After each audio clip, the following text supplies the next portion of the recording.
विश्वनाथ जी की पवित्र पावन भूमि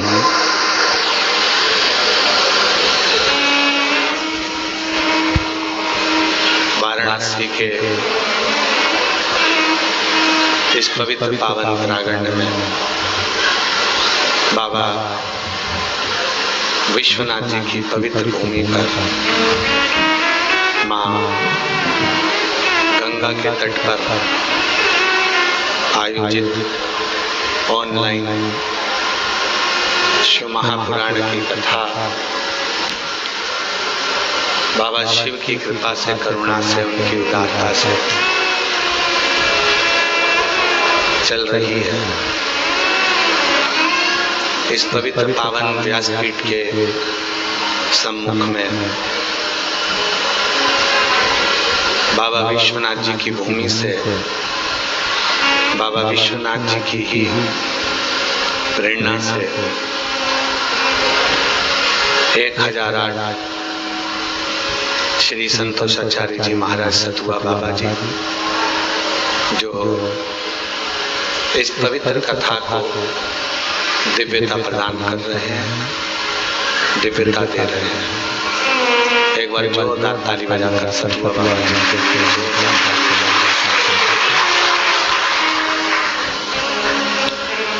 ये कथा ऑनलाइन है और ऑनलाइन ही इसको आप लोगों को श्रवण करना है अपने अपने घरों में रहकर। बाबा की ये पवित्र पावन भूमि है काशी, जहाँ आज सतुआ बाबा जी के सानिध्य में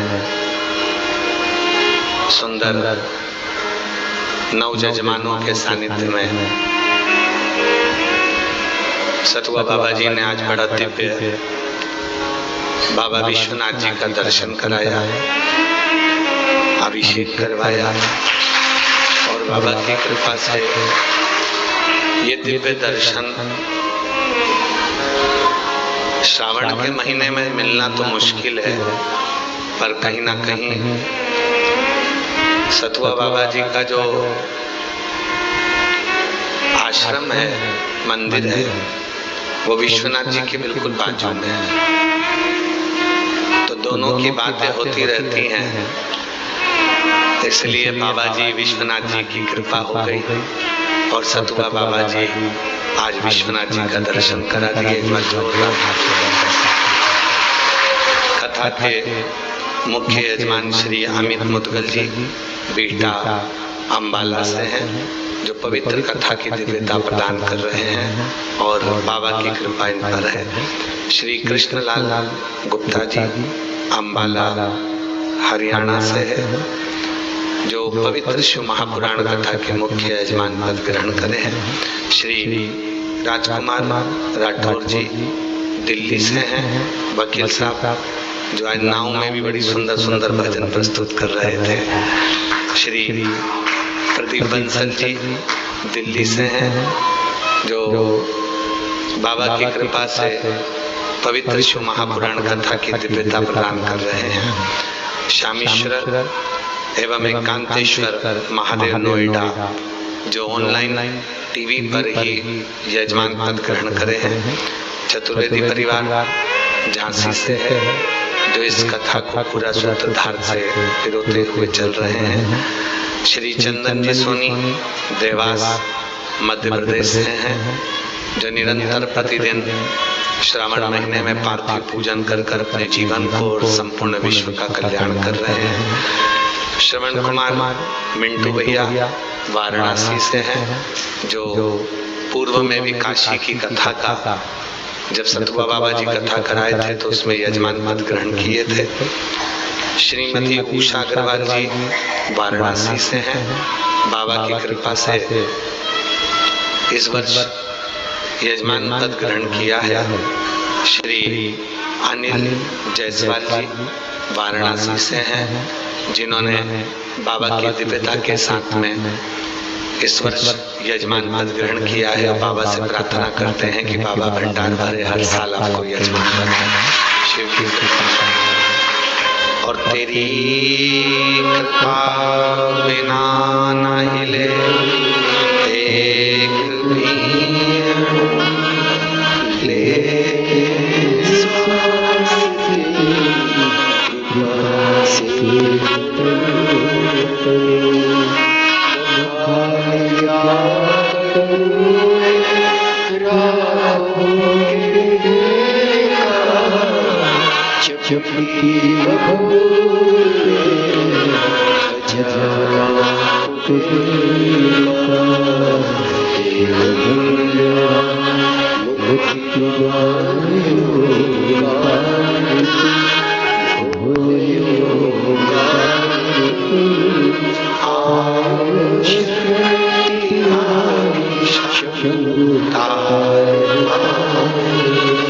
ये शिव बाबा देवाधिदेव महादेव, जिनको दुनिया के लोग केवल साधारणता में ही जानते हैं, पर दुनिया के जितने दुख हैं, दुनिया के जितने कष्ट हैं, दुनिया की जितनी तकलीफें हैं, बार बार दुनिया की जितनी तकलीफें हैं, दुनिया का जितना कष्ट है, अगर उस कष्ट को कोई मिटा सकता है तो वो केवल देवाधिदेव महादेव ही मिटा सकता है। केवल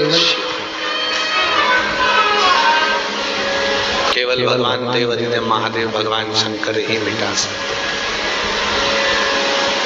बस एक तरीका शिव को रिझाने का, एक तरीका भगवान शंकर को मनाने का होना चाहिए।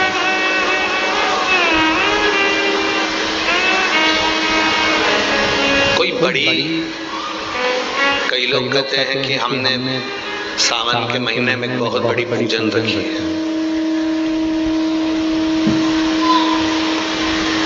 बड़ी पूजा और छोटी पूजा में क्या अंतर होता है?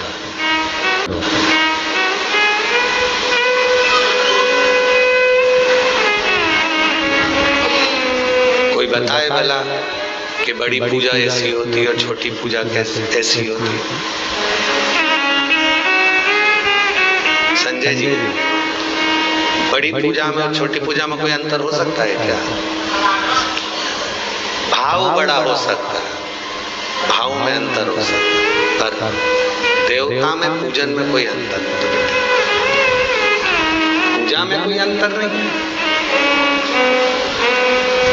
आप जिस समय हृदय से भगवान को जो दे रहे हो और प्रेम से उसको जो रिझा रहे हो, वो सर्वस्व। आप सबको मालूम होगा कि जिस समय पर शिव जी ने विष किया था, विष की जलन इतनी तेज थी, माँ जगत जननी जगदम्बा अम्बा नील सरस्वती के रूप में अंदर जाकर बैठ गई थी और माता का शरीर भी नीला पड़ गया था। आज भी जो बच्चे जिद्दी हो जाते हैं, बहुत ज्यादा जिद करते हैं, तो नील सरस्वती का नाम लेकर शिव जी पे जल चढ़ाया जाता है और वो नील सरस्वती का जल नाम लेकर बच्चे को पिलाया जाता है, जिससे उसका चिंतन कम हो जाता है। माँ अम्बा जगदम्बा को मालूम पड़ा कि मेरे प्रभु ने तो विष पी लिया है, और वो विष भी कोई साधारण नहीं है, हलाहल विष है। हलाहल विष का मतलब मालूम है आप लोगों को? दो तरह का विष होता है, एक साधारण विष जिसको कोई भी पी सकता है और उसको बचाया भी जा सकता है, और दूसरे नंबर का विष होता है हलाहल विष। हलाहल विष किसको कहा गया?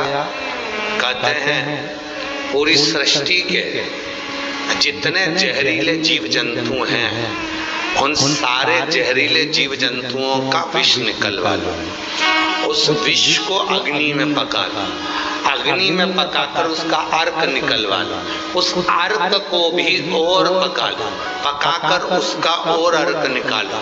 ऐसे कौटी कौटी अर्क जब इकट्ठे हो जाएं तो वो विष जो बनता है वो हलाहल विष कहलाता है। मंथन में जो विष निकला वो साधारण नहीं था।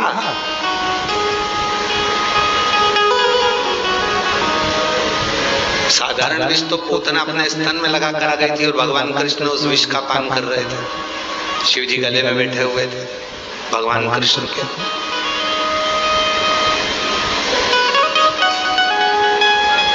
साधारण विष तो राणा ने मीराबाई के सामने पहुंचा दिया था। साधारण विष तो नरसिंह मेहता जी के सामने उनकी भाभी ने भेज दिया था। साधारण विष का प्रयोग कहीं पर भी हो सकता है, पर हलाहल विष का प्रयोग कहीं नहीं हो सकता। हलाहल विष केवल एक ही बार निकला है और एक ही बार पिया गया है, और भगवान शिव ने देख लिया था कि ये विष पीना कोई साधारण नहीं है, ये गले में पहुंचेगा और मेरे प्राण छूटेंगे। पर माँ जगज्जननी जगदम्बा अम्बा माँ दुर्गा भवानी स्वयं उस गले के अंदर जाकर बैठ गई, और जो माँ जगदम्बा गले के अंदर जाकर बैठी, बैठते से इतना भयंकर विष था कि माता का स्वरूप नीला पड़ गया। गले में बैठी इसलिए सरस्वती कहलाई। कंठ में कौन बैठती है? जम के बोलो, सरस्वती। तो माँ पार्वती जी जब कंठ में बैठी तो सरस्वती कहला गई, और शरीर नीला पड़ गया इसलिए उनका नाम क्या हो गया? नील सरस्वती। हमारे अवंतिकापुरी में बाबा जी आज भी अवंतिकापुरी में नील सरस्वती माता का मंदिर है। नील सरस्वती अवंतिकापुरी नाम पड़ गया नील सरस्वती। पर शिवजी भी नीले पड़ने लगे, कंठ भी नीला पड़ने लगा, सरस्वती भी अंदर नीली पड़ गई। तब एक था जिसको दया आ गई। जरा देखिएगा, 33 कोटि देवता अमृत पीने में लगे हुए थे, अपनी मस्ती में आनंद में लगे हुए थे, पर कोई को शिवजी के विष पीने पर दया नहीं आई थी। केवल एक को दया आई। कौन था वो? जिस वासुकी नाग को पकड़कर मंथन किया जा रहा था, और उस वासुकी नाग के शरीर के हड्डी जितनी भी नसें थी वो घिस घिस के पूरी टूट चुकी थी। वो वासुकी नाग को दया आ गई, और वो वासुकी नाग तुरंत दौड़ा, शरीर बन नहीं रहा था। कंठ से शिव के।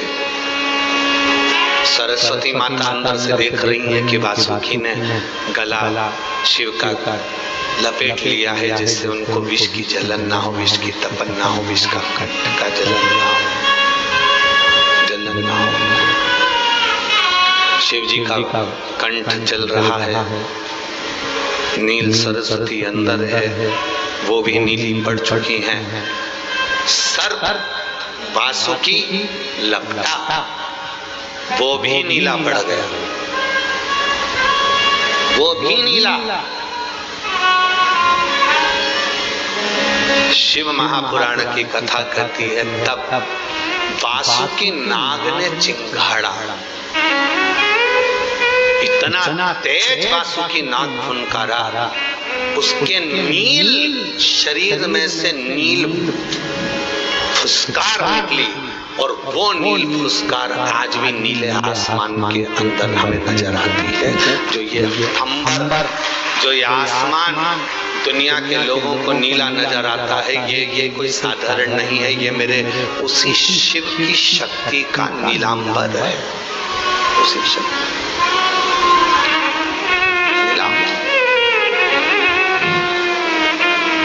लोग कहते हैं नीला नीला अंबर कितना सुंदर, उस नीले अंबर के अंदर का दर्द कौन जानेगा।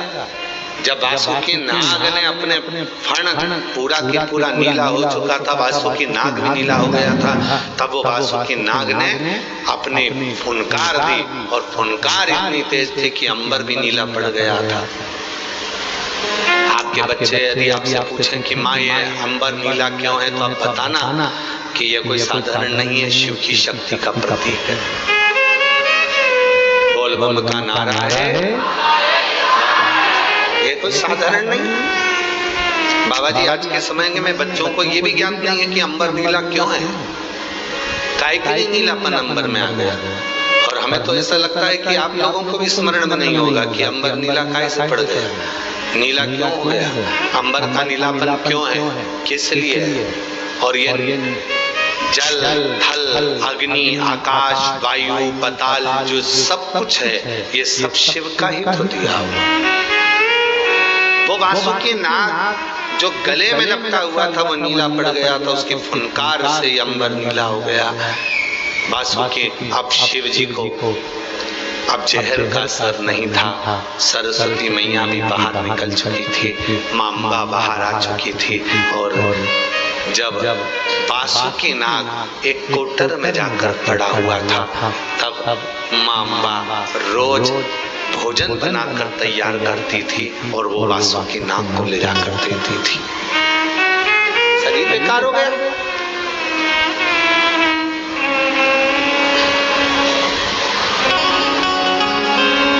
मेरी जीजियों, मेरे जीजाओं, मेरी बेटियों, मेरे बेटाओं, मेरे बुजुर्ग माँ बाप, ध्यान रखना, शरीर अच्छा रहेगा तो बच्चे भी आकर आपके गले में झूम जाएंगे। शरीर अच्छा होगा तो सब प्यार करेंगे, शरीर अच्छा होगा तो सब साथ देंगे। और शरीर अगर गड़बड़ हो गया तो कोई नहीं मिलेगा जो तुमको काशी का दर्शन भी करा दे। बाबा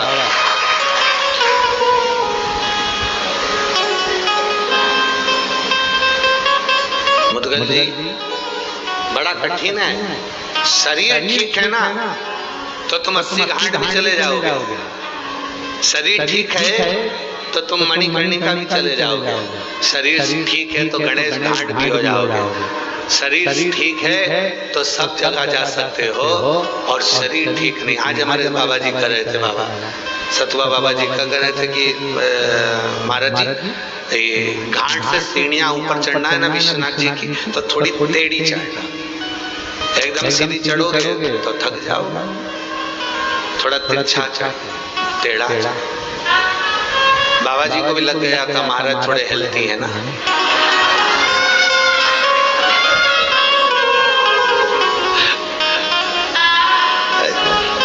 अब बाबा जी तो अपनी बॉडी एकदम फिट रखते हैं, क्योंकि कई बार कोई आता है तो फिर वापस नीचे आना पड़ता है, फिर दर्शन करने जाना पड़ता है। उनका तो सतुआ बाबा जी का तो जो आश्रम है वो भी थोड़ा ऊंचा है, सीढ़ियों पे चढ़कर तो बार बार जाना फिर आना, फिर जाना फिर आना, तो ये बॉडी मेंटेन रहती है। अब यहाँ तो क्या है, वहाँ से आए, यहाँ आए, कथा बाची, फिर अपने कमरे में चले गए। हम तो किसी से मिलते भी नहीं है।